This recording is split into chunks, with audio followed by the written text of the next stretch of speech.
नमस्कार मित्रांनो, महाराष्ट्र शासन निर्णय या यूट्यूब चॅनलमध्ये मी आपले सर्वांचे पुन्हा एकदा स्वागत करतो।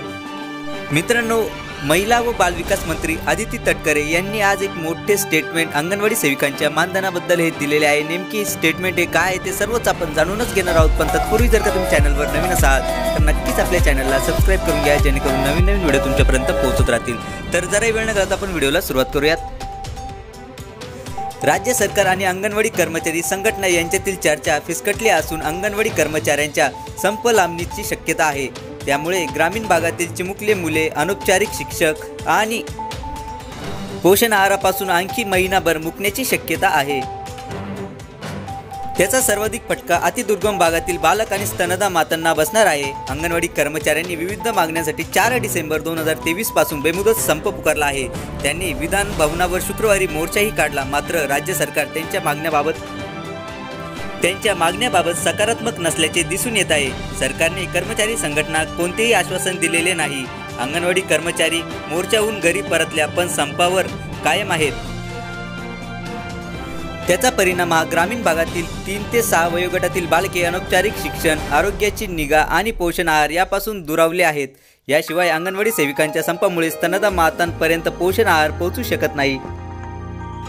संपाचा कालावधी हा वाढतच जात असल्याने त्याचा परिणाम बालके आणि स्तनदा मातांवर होण्याची चिन्हे आहेत। राज्यात सुमारे 10,800हून अधिक अंगणवाड्या असून 2 लाखांहून अधिक अंगणवाडी कर्मचारी मदतनीस आहेत। त्यांच्या मार्फत आरोग्य, पोषण आणि शिक्षण विषयक योजनांची अंमलबजावणी ही करण्यात येत असते।